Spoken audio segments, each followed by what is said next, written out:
Bonjour à tous et bienvenue dans un nouvel épisode de Crypto Hebdo. Mon nom est Julien Catella pour ceux qui ne me connaissent pas encore. Et sur cette chaîne, on parle d'actualité crypto-monnaie, de trading, d'investissement, de finance. Je le dis parce qu'il y a de plus en plus de nouveaux qui arrivent sur cette chaîne. Donc merci à vous de vous être arrêtés, c'est super gentil. J'espère que le contenu que je vous partage va vous plaire. Si c'est le cas, n'hésitez pas à mettre un like donc sous la vidéo et à vous abonner pour ne rien manquer. Je sors une vidéo chaque semaine. Et vous allez voir, c'est nécessaire parce qu'honnêtement, il se passe beaucoup de choses sur les marchés crypto et essentiellement quand on est en bull run. Alors je précise quand même la date, on est le 25 novembre 2024, mais quand je regarde les graphiques, j'ai presque l'impression qu'on est de retour en 2021. On va revenir là-dessus, mais effectivement, vous l'avez sûrement lu sur les réseaux sociaux, les dino coins comme on les appelle, c'est-à-dire les projets qui ont très bien performé lors du dernier cycle, sont en train de se réveiller, sont en train d'exploser.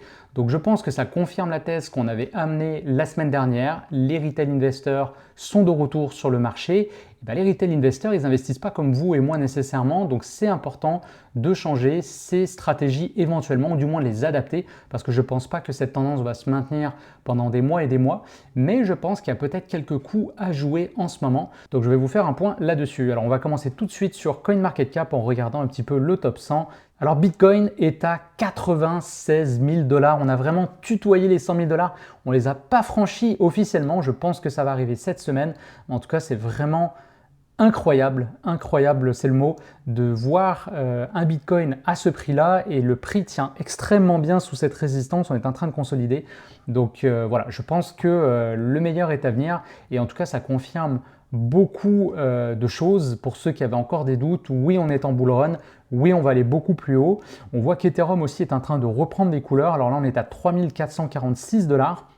Donc je pense que quand Ethereum va partir, et si on analyse d'ailleurs la paire Bitcoin-Ethereum, je pense qu'Ethereum là a marqué un bottom et on pourrait donc voir un Ethereum s'apprécier davantage par rapport au Bitcoin et c'est assez logique. Et donc ce que ça veut dire, eh bien, c'est qu'on va avoir le ruissellement qui va se mettre en place. Le ruissellement, c'est quoi? C'est la liquidité qui va découler de Bitcoin vers Ethereum et donc de Ethereum ensuite vers les altcoins. Solana lui aussi continue, c'est incroyable. Il a fait d'ailleurs un nouvel ATH la semaine dernière. Là présentement, il est à 242 $. Donc c'est vraiment exceptionnel. Et alors on va voir le top performer de la semaine. Eh bien en ce moment c'est Sandbox. Je dis en ce moment parce que bien sûr les chiffres s'actualisent jour après jour. Mais pour moi le gros performer ça a vraiment été Stellar. On va revenir tout à l'heure sur les graphiques, c'est impressionnant. Sandbox très content, j'ai pris une position dessus hier et il y a eu une très belle performance. On voit en 24 heures, on parle de 43%.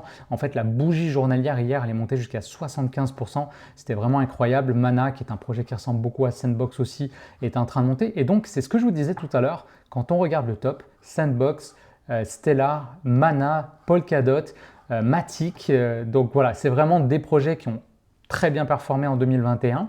Donc c'est ce qu'on appelle les dino coins. Alors bien sûr, c'est une blague parce qu'en crypto-monnaie, tout va tellement vite qu'un projet qui a 2 ou 3 ans est déjà considéré comme un dinosaure. Mais bon, c'est comme ça qu'on les appelle. Il y en a qui disent aussi des legacy coins, vraiment des projets qui sont là depuis le début. Quand on pense par exemple à Litecoin, à XRP, voilà, c'est des projets qui sont là depuis le tout début, XLM également. Donc c'est intéressant. Fear and Greed Index, rapidement, on l'a sous les yeux, on regarde, on est à 85, donc ça c'est intéressant. Alors, premier tip que je voulais vous partager aujourd'hui, après on va aller voir les graphiques, mais la question que vous pouvez vous poser en fait, c'est que oui Julien, tu es en train de nous dire que c'est les projets de 2021 qui sont en train de performer, mais si j'étais pas là, en gros, comment je le sais ce qui a bien performé? Parce que moi, je vous en parle parce que je l'ai vécu et je me rappelle très bien les projets. Je me rappelle la mania qu'on avait eue sur Sandbox quand Facebook avait changé de nom et était passé à Meta. Donc, beaucoup pensaient qu'il y aurait un partenariat avec ce projet crypto. Mana, en fait, était le premier qui était parti. Sand ensuite avait suivi et avait surperformé Mana. Donc voilà, si vous n'étiez pas là, je vous donne le tips. Vous allez tout en haut sur CoinMarketCap dans crypto-monnaie et là, vous pouvez regarder historique des aperçus. Et donc là, j'ai ouvert l'onglet, ça va ressembler à ça. Donc là, pour le fun, j'ai choisi à peu près la même date que aujourd'hui, mais 3 ans plus tôt, du coup en 2021. Et là, on voit en fait à quoi ressemblait le top 100. Donc c'est super intéressant. Vous avez la capitalisation de marché à ce moment-là, le prix. Et ben, on voit que Bitcoin était à 57 000 $. Donc c'est quand même intéressant. On avait le volume et vous pouvez voir aussi la variation donc sur 7 jours, 24 heures et sur 1 heure. Donc si on regarde, pas de grosse surprise sur le top 3, Bitcoin, Ethereum, Binance quand même qui était numéro 3. Solana numéro 5, donc intéressant, il était à 200 $. Donc finalement, on n'est pas si loin du prix qu'il est allé chercher en 2021. Comme je vous disais, on a franchi un nouvel ATH, donc forcément, on est très proche de ces prix-là. Cardano était à 1,59. Alors tiens, pour le fun, on va aller voir Cardano. Alors là, hop, je vais le retrouver par ici. Donc Cardano en ce moment est à 1 $. Voilà, tiens, le chiffre rond, 1 $. Donc bon, il y aurait encore une marge d'appréciation si on regarde un petit peu ce qui s'était passé. XRP était à 96 sous, presque 1 $. Polkadot, Top 9, Dogecoin, Avax, Shiba, Terra Luna. Je ne serais pas surpris d'ailleurs de voir un Terra Luna qui exploserait potentiellement dans les prochains jours, si en tout cas cette thèse se poursuit et continue de se vérifier. Mais Luna était à 50 $. Donc ouais, il s'en est passé des choses depuis. Litecoin était numéro 16, etc. Bon, vous avez compris, je vous partageais ce petit tips parce que ça peut être très intéressant. Et en fait, ce qu'on réalise aussi, c'est que les projets qui sont donc en train de performer, non seulement c'est les projets qui étaient vraiment très populaires en 2021, mais c'est aussi des projets qui sont très loin de leurs ATH. Et ça, c'est ultra intéressant parce qu'en fait, c'est absolument l'inverse de tout ce que je vous dis depuis le début. Et je répète, c'est quoi? C'est que pour moi, et je pense que c'est quelque chose qui peut se vérifier relativement facilement, si vous analysez les graphiques, si vous analysez les statistiques, un projet qui surperforme va avoir tendance à continuer de surperformer. Donc moi, depuis le début du cycle, je vais prioriser toujours des projets qui sont sur des nouveaux ATH, ou très proches en tout cas de ces ATH-là. Pourquoi? Eh bien, j'en ai déjà parlé sur cette chaîne, mais en fait, quand vous avez un projet qui a beaucoup retracé, vous avez potentiellement beaucoup de vendeurs qui sont restés en position et qui vont attendre qu'une seule chose, c'est que le prix remonte à leur niveau pour sortir et pour limiter leurs pertes. Donc ça crée beaucoup de pression vendeuse au-dessus du prix actuel. Alors que si on est sur un projet qui est sur un ATH, concrètement, vous n'avez pas de vendeurs qui sont au-dessus de vous, vous n'avez que des acheteurs en dessous qui sont en train de s'empiler, qui sont donc potentiellement en profit. Donc oui, à un moment donné, il y a quand même une pression vendeuse, mais en tout cas, c'est une théorie et une stratégie que moi j'ai utilisée qui a très bien performé jusqu'à maintenant, qui fonctionne bien quand on est en cycle haussier, en bull run et particulièrement en phase parabolique. Mais là, on a vraiment un inversement complet de la théorie qui est en train de se manifester devant nous. Et bien en tant que trader, et c'est un peu ce que j'essaie de passer dans mes vidéos, c'est qu'il faut être réactif et s'adapter au marché et à l'environnement plutôt que juste acheter une position et la maintenir coûte que coûte sans jamais s'adapter par rapport aux signaux que le marché nous envoie. Alors on va aller voir les graphiques, mais j'ai d'autres onglets tout à l'heure à vous partager. Donc on va commencer avec notre cher Bitcoin qui, comme je le disais tout à l'heure, proche de 96 000 $, donc c'est vraiment exceptionnel. Alors c'est vrai que le prix a beaucoup accéléré depuis qu'on est sorti de cette consolidation, consolidation qui a duré 8 mois, je le rappelle. Alors on est d'abord sorti de ce canal de consolidation et ensuite on a franchi l'ATH officiel des 73-74 000 $, et depuis on est parti en ligne droite. Alors en weekly, Bitcoin nous a fait une belle bougie de 10%, donc c'est quand même impressionnant. La capitalisation de Bitcoin continue d'augmenter et bien sûr, on commence à en parler dans les médias. Donc c'est pour ça que, j'en ai parlé déjà la semaine dernière, mais les retails sont en train d'arriver. Je vous avais montré une vidéo sur YouTube, donc la chaîne Legend, qui ont fait un épisode sur la crypto-monnaie. C'est la première fois qu'ils le font. Donc clairement, ça va donner aussi une exposition à un public beaucoup plus large de néophytes. Et je pense qu'on va avoir donc beaucoup de nouveaux arrivants qui vont rentrer sur le marché. Et donc, c'est ce que le marché nous dit en fait en ce moment. On va aller voir Ethereum, je vous en ai parlé. Alors, mon petit Ethereum, il est là. Donc, Ethereum, très intéressant aussi, comme je vous disais. Là, enfin, parce que Ethereum, honnêtement, depuis le début du bull run, c'était loin d'être fou. J'ai personnellement pas tenu d'Ethereum du tout, de tout le cycle haussier, mais là en fait c'est un peu mathématique. Bitcoin a cassé ses plus hauts, Solana l'a fait aussi, c'est impossible qu'Ethereum le fasse pas en fait, et c'est ce que je pense les institutions sont en train de presser. Et puis Ethereum est très connu par, on va dire dans le monde de la crypto, par les particuliers, par les nouveaux arrivants, donc automatiquement en fait ils vont arriver, ils vont voir un Bitcoin à 100 000, ils vont dire je suis arrivé trop tard, tiens Ethereum est à 3500 $. Je pense qu'il y a encore une marge d'appréciation, surtout qu'il est déjà monté. J'ai mis la ligne ici en ATH à 4900 $ quasiment. Donc, les personnes vont réfléchir comme ça. Et en fait, vous allez voir tout à l'heure, on va aller regarder par exemple XLM, c'est pire que ça en fait. C'est que plus le chiffre est petit et plus ça va attirer les nouveaux investisseurs. Alors, quand on connaît la capitalisation, on sait que c'est de la bullshit, c'est un biais en fait cognitif. Mais ça marche en fait, ça marche. La plupart des gens qui investissent dans ce marché, en tout cas en tant que nouveaux arrivants, ne vont pas se poser beaucoup de questions et vont aller vers quelque chose qu'ils connaissent, qui les rassure et avec des prix qu'ils pensent attractifs. Donc ça, c'est le début de la thèse que je vais vous exposer tout à l'heure. Donc Ethereum, super intéressant, là on va rentrer en journalier, on voit qu'il a envie de break out là, ce niveau des 3450, on voit qu'il y a du volume aussi à chaque fois qu'on est à l'achat. Là on est à 3% sur une journée rouge, parce que presque tout est rouge, donc très intéressant. Moi je pense qu'il va avoir une belle performance. Tiens là tu vois, il a corrigé, on voit que les acheteurs sont là clairement, ils défendent la position, donc voilà, je pense qu'Ethereum va très très bien performer. Dominance Bitcoin, on est toujours proche des 60, mais on voit que tranquillement elle a envie de s'inverser, on le voit ici, donc ça c'est aussi un élément essentiel à la all season. Il faut que la dominance de Bitcoin chute. Et en fait, là, on l'a vu la semaine dernière, dès que Bitcoin a stabilisé autour des 100 000, eh bien, les altcoins en ont profité pour monter, rattraper. Des fois, j'ai un peu l'impression que c'est le jeu 1, 2, 3 soleil. Je ne sais pas si vous avez joué à ça quand vous étiez petit, mais Bitcoin, c'est un peu celui qui fait le jeu. Donc, quand il avance, il n'y a personne, en fait, quand il regarde les autres, personne ne bouge. Mais dès qu'il a le dos tourné, toutes les altcoins vont foncer pour le rattraper. C'est une blague, mais c'est un peu pour imaginer ce qui se passe sur le marché. Voilà, je trouve que c'est une expression assez parlante. Donc, je vous en ai parlé. On va aller voir maintenant XLM. Donc XLM, c'est vraiment, vraiment impressionnant ce qui s'est passé. Regardez-moi ça. Alors, il avait cassé le 4 novembre un tout petit peu. Donc ça, c'était, rappelez-vous, quand il y a eu l'élection de Trump, mais c'était ridicule. On parle de 20%. Alors, je dis ridicule, c'était exceptionnel. Mais par rapport à Dogecoin ou à d'autres projets qu'on connaissait et sur lesquels on était positionnés, si vous avez vécu ce cycle haussier depuis son début, clairement, XLM, on le regardait un petit peu presque de haut, quoi, comme un projet pour les noobs. Et la semaine dernière, alors pas la semaine dernière, la semaine d'avant, il nous a quand même tapé un 80% avec un volume mais exceptionnel. Alors honnêtement, je l'avais vu passer sur les radars, mais pour moi 80% d'une semaine, je me suis dit là clairement ça surchauffe. Je ne vais pas rentrer là-dessus, donc moi je suis resté en position sur les meme coins. J'en ai déjà parlé, j'étais très très exposé sur les meme coins. Et puis la semaine dernière, eh bien, il ne s'est rien passé sur les meme coins, ou presque rien. Et on a donc ces fameux Dino Coins qui ont explosé. Alors quand je dis explosé, on parle de 173% sur XLM. C'est absolument hallucinant, avec une pointe à 224%. C'est dingue, c'est complètement dingue.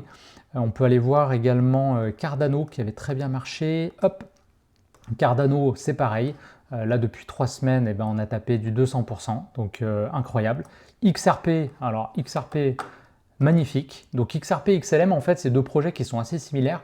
Le truc, c'est que XRP, en fait, il a été très malmené dans les dernières années avec des procès qui n'en terminaient plus avec la SEC. Et vous l'avez sûrement appris, mais Gary Gensler, donc on va dire le responsable de la SEC, le visage en tout cas que les gens connaissaient, a démissionné. Alors d'ailleurs, Trump l'avait annoncé que dès qu'il rentrerait à la présidence, eh bien, il demanderait à Gary Gensler de quitter son poste. Mais en vérité, ça arrive tout le temps. Si vous regardez historiquement, à chaque fois qu'on a eu un changement de gouvernement, eh bien, vous avez le responsable de la SEC qui a quitté ses fonctions. Donc, quoi qu'il en soit, ce que les gens ont interprété, et en fait, c'était assez intelligent. Moi, j'avoue que j'ai pas forcément fait ce lien-là, mais c'est que tous les procès, en fait, qui étaient en cours, potentiellement, ils allaient être résolus, et puis il y aurait beaucoup moins d'acharnement sur XRP. Et XRP, c'était une cocotte minute. Si on regarde, je vais me mettre en mensuel pour le fun.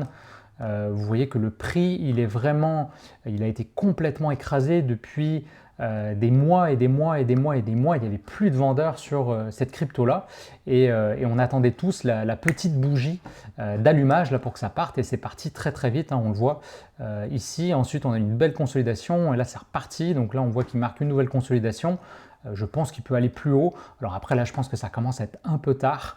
Peut-être que la semaine prochaine, on va voir qu'il aura fait 200% et je vais encore m'en vouloir de ne pas avoir suivi la tendance. Mais en tout cas, super intéressant. XRP, 35% la semaine dernière, mais là, c'est vraiment une énorme explosion. Après, vous avez plein d'autres projets comme Algo. Donc ça, c'est tous les DinoCoin que je vous parlais tout à l'heure, qui a très très bien performé. XTZ aussi. XTZ a fait une très belle semaine. On était là encore dans les top performers avec 77%. Atom qui avait rien fait depuis des mois et des mois. Regardez-moi ce graphique, on est tout en bas. Et là, ça y est, Atom se réveille. Donc cool, je suis content pour tous les holders d'Atom. 53% la semaine dernière. Et en fait, Alors, je vais rendre à César ce qui est à César, mais Virtual Bacon, je ne sais pas si vous le suivez sur Twitter, moi c'est quelqu'un que j'adore suivre. Il partage beaucoup d'alpha sur Twitter, sur YouTube. Et il a dit un truc que j'ai trouvé super intéressant. On ira voir tout à l'heure les posts que j'ai repartagés sur mon compte. Mais il a dit un truc que j'ai trouvé super intéressant, c'est qu'en fait, la plupart des débutants, ils ne regardent même pas les graphiques en logarithmique. Alors j'en ai jamais parlé, mais en fait les graphiques ici, je les affiche en logarithmique. Pourquoi? Parce que si j'enlève le logarithmique, vous allez voir à quoi ça ressemble. J'ai perdu le logarithmique, il est là, on va le mettre en régulier. Voilà, ça ressemble à ça. Donc en fait, les variations sont tellement grandes en crypto-monnaie que vous ne voyez pas grand-chose quand c'est en régulier. Et en fait, en logarithmique, ça va écraser un peu les graphiques et ça va être plus facile de faire de l'analyse technique. Mais en vérité, les particuliers, ils n'ont aucune idée de ce que je viens de dire et ils vont juste regarder des graphiques qui ressemblent à ça. Et eux, ce qu'ils voient, eh bien, c'est le delta qu'il existe entre le prix actuel et là où le prix est monté. Et en fait, si on regarde XLM, j'ai perdu mon XLM, il est tout en haut, je pense. Voilà. Si on regarde XLM, bah, c'est exactement ça qui s'est passé. On était là. Donc ils ont regardé, XLM était allé à 0,08, le truc est monté à 80 sous. Bah, c'est un x100 en fait. C'est un x100. Et regardez-moi ces bougies de la mort. Le truc a quasiment rattrapé son ATH en 2 semaines. En 2 semaines. Donc si vous n'étiez pas là lors du dernier cycle et vous vous demandez à quoi ça ressemble un bull run, ça ressemble à ça un bull run. Ça ressemble à un marché qui explose. Vous connaissez sûrement l'expression on monte en escalier, on descend en ascenseur. Ben en fait, en crypto, on monte en ascenseur aussi, voire on monte en fusée. Donc clairement, hallucinant, vraiment hallucinant ce qui s'est passé sur XLM. Donc voilà, je vous montre cette technique, vous pouvez vous mettre en régulier et ça vous permet de regarder un petit peu comment les débutants, les nouveaux arrivants voient les prix. Et si on regarde AXS, alors ça c'est le projet sur lequel j'ai pris un pari. Alors je vais commencer par le début. En fait, j'ai fait la même chose sur Sandbox et je me rappelais que Sandbox, vraiment c'est un projet qui avait performé, mais comme ça n'avait pas de bon sens lors du dernier cycle. Et si on regarde en journalier, on commençait à avoir vraiment une belle configuration graphique. On avait eu un premier pic ici, c'était le samedi 16 novembre, avec du volume par rapport à ce qu'on avait eu avant. On avait cassé la moyenne mobile 200 en journalier. On voyait qu'on avait la moyenne mobile 50 qui voulait commencer à revenir. Donc ensuite, le prix s'est un peu stabilisé. Et regardez-moi ce beau pullback qu'on a fait sur la moyenne mobile 200. Donc moi, je suis rentré en position, c'était dans la journée de samedi. Et puis, on a eu une performance incroyable. Si je prends juste la journée d'hier, donc dimanche le 24 novembre, 80% dans la journée, donc j'ai beaucoup de chance. Hein. Mais en fait, ce qui va se passer, c'est que tour à tour, vous allez voir des projets comme ça qui vont exploser. Donc le but ici, et je précise, parce que c'est important, là en ce moment, j'adapte ma stratégie par rapport à ce que je vois. Je ne pense pas que cette tendance va continuer, comme je l'ai dit en début de vidéo, pendant des mois. Mais en ce moment, je pense qu'il y a des trades intéressants à prendre. Si vous holdez des coins sur du court, moyen, long terme, peu importe, on va dire moyen-long terme en vérité, si vous holdez vos coins sur du moyen-long terme, même si vous sortez à la fin de ce cycle-là, tout ce que je vais dire là, c'est pas forcément pertinent. Je ne suis pas en train de vous dire de changer votre thèse d'investissement à ce point-ci parce que ça peut être dangereux. Vous allez peut-être quitter des projets qui vont reprendre. Voilà, la liquidité va peut-être retourner sur les projets qu'on connaît et qu'on trade depuis des semaines et puis des mois. Mais là, en ce moment, moi, je vous partage, encore une fois, en toute transparence ce que je fais. Je pense qu'il y a encore pendant quelques jours, quelques semaines peut-être, un coup à jouer là-dessus. Donc ma stratégie en ce moment, le but, donc je termine ma phrase, c'est d'analyser quels sont les projets qui ont très bien performé en 2021, qui vont avoir un prix psychologique intéressant, comme je disais tout à l'heure. Donc c'est ce qu'on appelle le low unit bias, je pense en anglais. Donc là, par exemple, Sandbox, moi j'avais identifié, ok, on est en dessous $1, super intéressant. Le truc, je me remets en weekly, il est monté quand même à... Pour monter, hein, il est monté à 8 balles et 50. Donc clairement, on était sur les mêmes configurations que XLM. Donc voilà, une narrative intéressante et puis qui est déjà un signal que les gens sont en train de rentrer. Donc attention, là, il ne faut pas FOMO sur une bougie à 80%, hein, ça peut largement consolider, voire retracer un peu. Mais en même temps, si le mouvement il est parabolique, ça peut partir aussi. Alors moi, j'avais un stop partiel à 1,19. En vérité, là, j'ai un petit peu changé mes positions. Donc je vais juste l'enlever temporairement pour ne pas vous induire en erreur. Voilà. Donc là, je vous parle d'un trade que j'ai pris aujourd'hui. Donc on va voir comment ça évolue. Alors pour l'instant, c'est en rouge. Je l'ai acheté tout à l'heure, donc là, je ne dois pas avoir une grosse perte. Mais j'identifie ici que AXS, il a un peu les mêmes caractéristiques. Donc c'est un projet gaming, probablement le projet gaming qui a le mieux performé lors du dernier cycle. Bon, au niveau du prix, c'est un peu plus élevé, mais on reste sur moins de 10 $. Donc je pense que ça peut attirer les nouveaux arrivants. Là, on voit, alors attention, il est beaucoup trop tôt, hein, la consolidation n'est pas terminée. Là, clairement, j'anticipe un peu le signal. La ligne ici, là, c'est vraiment juste pour me guider, mais c'est pas sur ce signal-là, c'est pas sur cette cassure-là que je prends position. Hein. J'ai pris position plutôt en dessous ici sur un rebond par rapport à la moyenne mobile, mais surtout, en fait, parce que là, je suis en 1 heure. Hein. On va reprendre en journalier. Là, je ne veux pas commencer à rentrer dans de la micro-analyse, mais on voit que ici, on a un prix qui est en train de se réveiller. On a eu la cassure de la moyenne mobile 200, on voit la moyenne mobile 50, pareil, qui veut monter, un peu comme Sandbox, la même chose. On a eu un pullback, alors il était un peu moins propre que Sandbox, hein, on est redescendu en dessous de la moyenne mobile, mais il a bien tenu. Et si on regarde en 12 heures, on voit qu'il commence à reprendre du momentum, et en vérité, l'analyse graphique, vous pourriez aussi, hein, même si vous ne connaissez pas les résistances, les triangles, les figures chartistes, en fait, regardez un graphique, vous enlevez tous les indicateurs, je vais tout enlever, on va enlever les moyennes mobiles, on va enlever le super trend et je vais même enlever les volumes. Voilà. Vous regardez un graphique et vous essayez de voir de façon très simple, visuellement, commencez pas à poser votre croyance du marché. Est-ce que vous êtes sur une tendance haussière? Si je vous montre par exemple XLM, bon là il est parti très vite, très haut, mais je vais juste zoomer pour voir. On va même se mettre en 4 heures. Est-ce que on était sur une tendance haussière ici? Des plus hauts de plus en plus haut, des plus bas rachetés et à chaque fois de plus en plus haut, des consolidations assez propres. Bah oui, en fait, on était dans une tendance haussière. Si on regarde Ethereum en ce moment, est-ce qu'on est sur une tendance haussière? Regardez-moi cette bougie, en même temps que je vous parle. Hein. Je vous ai dit, j'ai pris position dessus, je suis assez content. Magnifique, là, on a voulu faire peur. Hein. Clairement, c'est ce qui s'est passé. On allait chercher un peu de liquidité ici. Regardez-moi cette bougie, incroyable. Donc, je pense que Ethereum, ça va très bien se passer. Mais est-ce qu'on est là? Voilà, on a eu un range. Il n'y a plus de vendeurs, ils sont sortis. Là, on est reparti. Petite consolidation. Et là, on veut repartir. Donc, est-ce que vous êtes sur une tendance haussière en ce moment sur Ethereum? Et là, si je rentre, parce que là, c'est une position un peu plus court terme. Voilà. Vous pouvez jouer sur vos unités de temps et essayer de regarder le graphique. Et voilà, tout simplement, essayez d'identifier, selon vous, est-ce que le graphique a l'air de monter? C'est Jesse Livermore, dans son livre Mémoire d'un spéculateur, qui parlait de ça, j'ai trouvé super intéressant. Il parlait de la ligne de moindre résistance. Donc quand vous voyez un prix, demandez-vous toujours, elle est où la ligne de moindre résistance? Est-ce qu'elle est en haut ou est-ce qu'elle est en bas? Et si vous pensez que le prix a plus de facilité à monter, ça peut confirmer votre hypothèse qu'on est bien dans une tendance haussière et que ça peut vous encourager à prendre des positions à l'achat plutôt qu'à la vente. Et si vous voyez qu'à chaque fois que le prix descend, les acheteurs sont présents, le prix a de la misère entre guillemets à descendre, à vendre, la ligne de moindre résistance, elle n'est pas au sud, elle est au nord, quoi. Voilà, donc je pense qu'au niveau des graphiques, ça fait le tour. Donc concrètement, les projets que je suis, comme je vous l'ai dit tout à l'heure et je vous ai donné le tips, vous pouvez aller sur CoinMarketCap, mais c'est un peu ces projets-là. Donc XLM, Mana, Sand. Il y a Avax aussi, je pense, qui pourrait rattraper Solana. Ce serait assez logique parce qu'ils étaient vraiment en compétition beaucoup en 2021.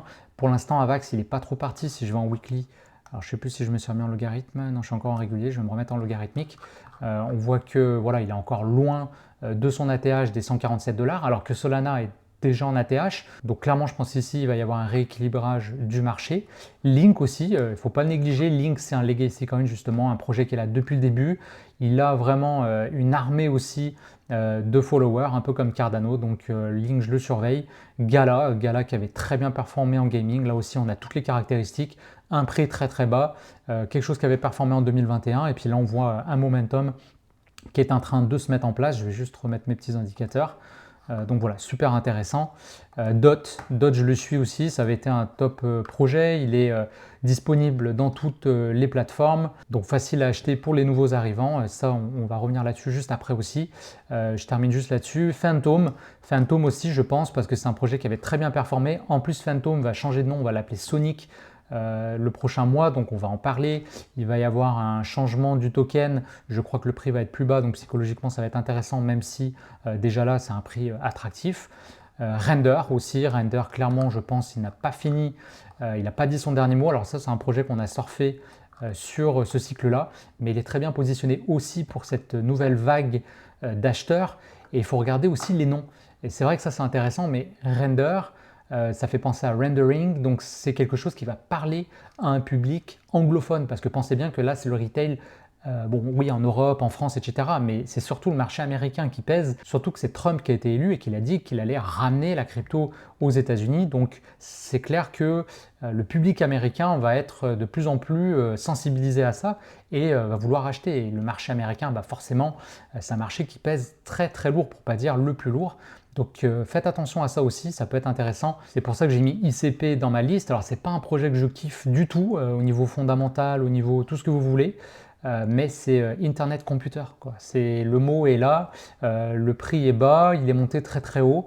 Ouais, je pense que ICP il coche un peu les cases de cette nouvelle, et je rappelle, courte thèse d'investissement. Hein, je ne suis pas en train de faire un virage à 180 degrés sur ma façon d'investir, je vais juste m'adapter par rapport à ce que je vois, tout simplement. Donc voilà, ça fait le tour pour les projets. Alors là, je voulais vous partager 2-3 autres trucs. Donc ça, je vous en ai parlé. Oui, donc tout à l'heure, je disais que c'est important de choisir des projets qui sont facilement achetables sur les plateformes justement des retail, puisqu'on parle d'eux. Et ces plateformes-là, eh bien, c'est Coinbase et Robinhood. Donc vous pouvez aller sur le site web en question. Donc là, j'ai pris Robinhood. Alors attention, ça c'est la liste en Europe. Aux États-Unis, elle est un peu plus petite que ça, mais on voit un peu les projets qui sont là. Donc Cardano, Arbitrum, Atom, Avax, voilà, on en a parlé. Compound, Dogecoin, EOS, voilà, un vieux projet aussi, Legacy Coin. Est-ce que EOS va pas nous refaire une petite montée parabolique, hein, à surveiller? Phantom, il est là. Litecoin, Litecoin, je surveille aussi. Alors, il est à 100 $. Le prix est un peu haut au niveau des consciences, par contre c'est un legacy coin. Souvent quand Bitcoin performe, Litecoin a tendance à suivre, c'est un peu comme l'or et l'argent, on a souvent fait ce parallèle là, et graphiquement il est assez intéressant aussi. S'il monte, je vous en parlerai la semaine prochaine. PP qui est là depuis peu, donc PP moi ça reste mon meme coin là vraiment pour ce cycle là. En fait, en ce moment, les profits que je fais sur ces trades-là, je veux les réinvestir sur PP parce que je pense qu'il va très bien performer pour la suite du cycle. Le fameux Tezos, on le retrouve ici, XRP. Et si on va voir Coinbase, vous allez voir aussi, on est sur les projets de base, Avax, Tron, bon, Toncoin est là, XLM, Shiba. Est-ce que Shiba aussi va pas remonter? Tu vois, ça c'est un truc à regarder. Il avait commencé, il avait un peu suivi Dogecoin, mais on est très loin de ce qu'il a déjà fait. Donc Shiba, intéressant, vous pouvez le mettre dans votre liste aussi. Voilà, après c'est les nouveaux. Nier, intéressant, Léo. Ce projet-là, je ne sais même pas ce qu'il fait encore dans le top, mais je sais qu'il est disponible. Aucune idée. Là, honnêtement, je ne me prononce pas sur ce projet-là. Uniswap, voilà. Aptos, ça c'est les nouveaux projets. Chronos, CRO, je ne serais pas surpris aussi qu'il fasse quelque chose. Donc voilà. Ça fait le tour. Alors, je partage, je ne sais pas si vous saviez, je suis sur Twitter, le lien est en description. Je fais une vidéo par semaine sur cette chaîne, mais ça va tellement vite dans le monde des crypto-monnaies que des fois, j'ai pas le temps de vous faire voilà, une vidéo ou quoi que ce soit. Donc, sur ce compte-là, je partage absolument tout ce que je trouve pertinent. Et des fois, je donne aussi mon avis sur les choses. Donc, si vous voulez suivre de façon plus rapide, être vraiment tenu informé de ce qui se passe, je vous invite à me suivre. On n'est pas nombreux, hein, je crois qu'il y a 349 personnes qui me suivent. Donc allez-y, vous faites partie des early investors en ma personne. Voilà, alors qu'est-ce que j'ai partagé? Il y a ce thread-là de Miles. Alors je vous recommande de le suivre honnêtement si vous êtes sur Twitter. C'est très intéressant ce qu'il partage. Il est très actif franchement, il fait une vidéo par jour en ce moment je crois. Ouais, ça prend du temps de suivre tout ce qu'il fait. Donc là je vous ai partagé un post qu'il a publié il y a quelques jours et je trouve qu'il résume bien en fait la situation actuelle. Et clairement, il m'a aidé à construire ma pensée là-dessus.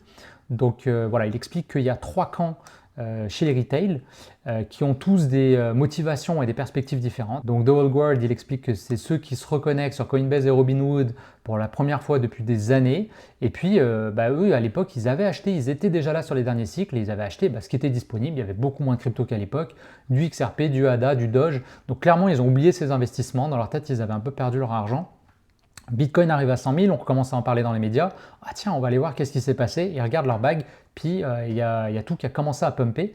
Donc à ce moment-là, ils se disent, ok, c'est intéressant, je vais en reparler autour de moi, voire je vais racheter potentiellement ces projets-là. Donc clairement, ça a pu être un phénomène.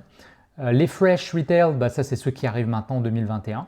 Donc eux, ils vont être influencés beaucoup par tout ce qui va se passer sur TikTok, Reddit et Twitter, mais aussi par leurs amis. Donc c'est pour ça qu'on a eu toute la mania des meme coins aussi, et je pense que c'est pas terminé. À mon avis, il y a des projets sur TikTok qui vont exploser dans les prochaines semaines, on n'est pas prêt. Donc là, il y a vraiment l'approche casino. Et puis vous avez la troisième catégorie. Alors eux, c'est ceux qui sont un peu plus expérimentés. Donc crypto narrative, eux, ils vont vraiment suivre un peu tout ce qui s'est passé. Donc les secteurs, l'intelligence artificielle, le gaming, ils vont faire des rotations. Donc on voit, voilà, l'approche est très différente. Et à la limite, cette catégorie-là ont été probablement très surpris de voir des projets qu'ils ne considéraient pas intéressants ou pas sur des bonnes narratives pumpés. Donc là, clairement, je pense que ces retail-là se posent des questions, mais on va avoir des projets qui sont surtout, par exemple, comme je vous disais tout à l'heure, Sandbox, pour moi, on était quand même sur la narrative gaming, qui est une narrative qui a bien fonctionné. Alors, pas de ouf jusqu'ici, c'est surtout l'intelligence artificielle et les meme coins, j'en ai déjà parlé. Malgré tout, je pense qu'on est peut-être voilà, numéro 3 ou numéro 4 derrière. J'enlève tout ce qui est layer 1, voilà, ça c'est un gros classique, les Ethereum killers comme on les appelle. Mais donc intéressant de voir comment des fois certains projets aussi peuvent cocher les cases finalement de tous ces nouveaux investisseurs. Et c'est clairement ces projets-là qui vont le plus pumper. Donc voilà, je vous laisserai lire, c'est super intéressant. Retenez que voilà, plus d'attention égale plus de liquidité. Et dans la alt season, c'est comme ça que ça va fonctionner. Donc très intéressant. Il y a un autre post aussi que j'ai beaucoup aimé. C'est celui de Virtual Bacon, donc je vous en parlais tout à l'heure aussi. Donc si vous allez là, il a fait une vidéo YouTube aussi si vous aimez mieux voir la vidéo, mais après il l'a dit par écrit ici. Donc là il partage justement à quoi ressemble la liste des top performers. Donc on voit XRP, ADA, XLM, ce qu'on regardait tout à l'heure.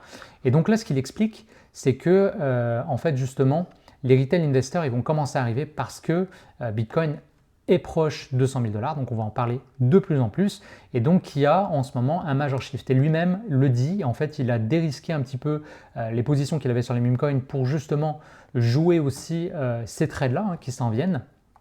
Donc là, je vous laisserai dérouler, mais concrètement, il parle un petit peu des projets qui, selon lui, pourraient bien pumper. Donc là, on voit que le Sand est là, Mana est là, XLM est là. Alors attention, il y en a encore une fois qui ont déjà bien pumpé. Mais ensuite, par catégorie, il vous partage un petit peu ses top picks. Donc là, on voit par exemple sur les Layer 1. Donc lui, il pense aussi que Avax, voilà, ça peut partir pour les mêmes raisons que ce que je vous ai mentionné tout à l'heure. DOT, qui est un projet très centré États-Unis, Phantom, voilà on a parlé, ICP. Qu'est-ce qu'on a d'autre? Gaming, donc Axis, Infinity, Mana, Sand.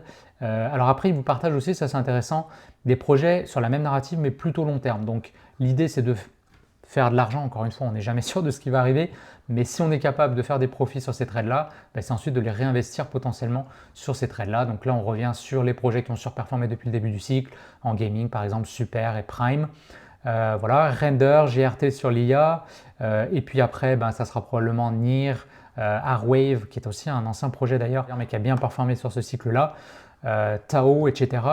Et puis Link, voilà, Link qui dit c'est une wildcard avec une grosse fanbase, donc ça c'est ce que je vous disais tout à l'heure, et puis là vous avez un résumé. Donc je vous invite à aller voir ce post, et si vous voulez le retrouver facilement, donc juste à me suivre sur mon compte Julien Catella, c'est facile, vous avez le lien en description, et comme ça vous pourrez suivre un petit peu l'actualité. Et on va terminer avec ce post là, Michael Saylor qui dit qu'il y a 5000 jours, vous pouviez acheter un Bitcoin pour 1 $. Et puis aujourd'hui, c'est 99 000 $, en fait 96 000, on regardait tout à l'heure, pour acheter un Bitcoin. Donc c'est assez incroyable et j'aime bien cette image, c'est vrai que c'est important. Rappelez-vous que finalement le endgame, c'est Bitcoin. En fait, si vous êtes... le endgame, c'est de faire de l'argent pour augmenter votre patrimoine, augmenter votre liberté financière, clairement. Après, plus vous allez vous intéresser à la crypto, je vous le dis, pour ceux qui viennent d'arriver, qui découvrent ce truc-là, je vous préviens tout de suite, vous êtes en train d'ouvrir la boîte de Pandore. Parce que quand on veut comprendre la crypto, on n'a pas le choix de s'intéresser à la monnaie.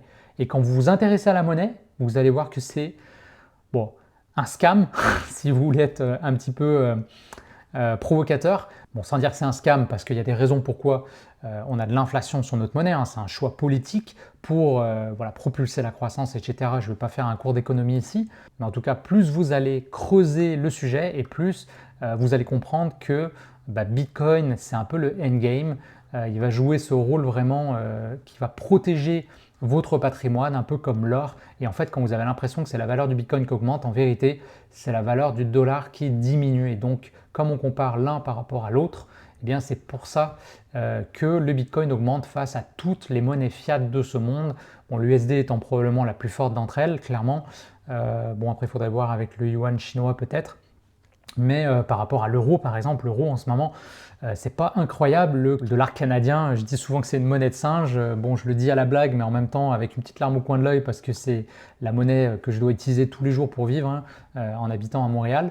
Mais c'est clairement pas une monnaie dans laquelle je crois et dans laquelle j'investis mon patrimoine. Donc voilà, c'est intéressant de se rappeler que tout est comparé à autre chose. Et donc quand on compare le Bitcoin au dollar américain, sachant que le dollar américain eh ben, c'est une monnaie qui se déprécie avec le temps parce que volontairement les gouvernements en impriment, ben voilà, la valeur du Bitcoin augmente et tant que les politiques monétaires ne changeront pas, en fait, il n'y a pas de raison que ça s'arrête. C'est ça en fait le truc le plus fou. C'est pour ça que vous allez entendre des dingueries Bitcoin à 1 million, etc. Alors ça ne va pas arriver dans les prochaines semaines, je vous le dis tout de suite, vous ne faites pas avoir. Il va y avoir des corrections parce qu'on ne peut pas monter comme ça sans qu'il y ait de grosses corrections. Et à ce moment-là, vous allez trouver que le dollar américain, il va reprendre beaucoup de force. Et en plus, avec Trump comme président, je pense que le dollar américain va beaucoup s'apprécier par rapport aux autres monnaies fiat. Mais quand on recule et quand on regarde le graphique, on va finir là-dessus, sur cette belle image-là, vous regardez Bitcoin comme ça. Je vais me mettre en mensuel pour le fun. Ben, je pense que cette tendance va se poursuivre. Cette tendance va se poursuivre tant que les gouvernements ne vont pas changer leur approche par rapport à l'impression monétaire. Voilà. Et la seule chose qui fait que Bitcoin pourrait s'arrêter, c'est si l'adoption s'arrêtait. Voilà, s'il y avait un fuck qui arrivait là-dessus, mais on est rendu tellement loin dans l'adoption que je vois difficilement une tendance inverse. Et toutes les métriques montrent que bah voilà, l'adoption continue. Et je crois que j'en ai parlé lors de l'épisode de la semaine dernière, mais toutes les révolutions passent par 3 phases. La première phase, c'est stupide. Ici, on considérait Bitcoin stupide. Ici, stupide. Ici, 2018 à 2021, eh ben, c'était la prochaine étape de la révolution, dangereux. Les gouvernements se sentaient menacés par Bitcoin, les banques étaient menacées par Bitcoin, ils ont fait tout ce qu'ils ont pu pour le tuer, mais Bitcoin est antifragile, plus tu lui tapes dessus, plus il devient solide. Alors oui, il y a eu des périodes difficiles, oui, il y a des gens qui ont perdu des fortunes, mais pour ceux qui ont tenu, pour ceux qui ont cru et qui ont compris dans quoi ils investissaient sur du long terme, et quand on parle de long terme, je ne parle pas de 40 ans, ça paraît long, mais en vrai, vous allez travailler quoi, 40 ans, 50 ans, 60 ans dans votre vie, toute votre vie pour gagner de l'argent. Là, on parle de voilà, 10 ans, hein, 10 ans, 12 ans, 13 ans, depuis le début de Bitcoin, et puis là, d'un cycle à l'autre, c'est 4 ans. Ce n'est pas non plus la folie, quoi. Et donc, la phase dangereuse, ben, moi, je pense qu'on l'a quittée. Et maintenant, clairement, il y a des nouveaux sommets qui nous attendent. Et je pense qu'on est en train de rentrer dans la dernière phase de cette révolution qui est évident. Aujourd'hui, ça semble évident à tout le monde qu'il faut du Bitcoin en portefeuille. Les hedge funds le font, BlackRock le fait. Aujourd'hui, le cadre aussi légal et réglementaire est plus clair. Donc les institutions sont plus à l'aise d'investir. Et donc là, c'est des milliards et des milliards et des milliards qui s'investissent. Donc oui, les altcoins, on est encore, on ne va pas se mentir, sur un côté casino. Mais donc quand vous tradez des altcoins, l'idée c'est, si vous faites de la performance, si vous allez chercher de l'argent, bah, c'est de prendre vos gains. Vous vous rappelez, je referai sûrement des vidéos là-dessus parce que ça va être important dans les prochaines semaines de le faire. Mais c'est donc ensuite réinvestir cet argent dans votre patrimoine. Donc ça peut être de racheter des actions, acheter de l'immobilier. Mais je pense que c'est intéressant de garder une partie de Bitcoin sur du long terme parce que voilà, je pense que la tendance va continuer. Bon voilà, je pense que ça fait le tour pour aujourd'hui. J'ai été un peu plus long que d'habitude. Merci à vous si vous êtes resté jusqu'au bout de cette vidéo. J'imagine que c'est que vous avez trouvé de la valeur. Alors à ce moment-là, je vous laisse bien mettre un like sous la vidéo, partager.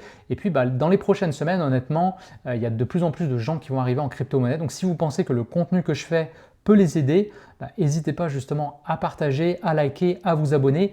Et ça va aider la chaîne à grossir. On sait que pendant les périodes de bull run, les chaînes comme la mienne, qui créent du contenu sur la crypto-monnaie, c'est à ces moments-là qu'ils vont avoir des grosses phases de croissance. Donc si vous aimez ce que je fais, une bonne façon de me dire merci, c'est de prêcher la bonne nouvelle et de partager au maximum le contenu que je fais et les vidéos que je fais. Voilà. Merci pour ça, bonne semaine. Restez prudents sur les marchés et puis voilà, bonne continuation de bull run. On se retrouve lundi prochain pour un prochain épisode. Ciao tout le monde.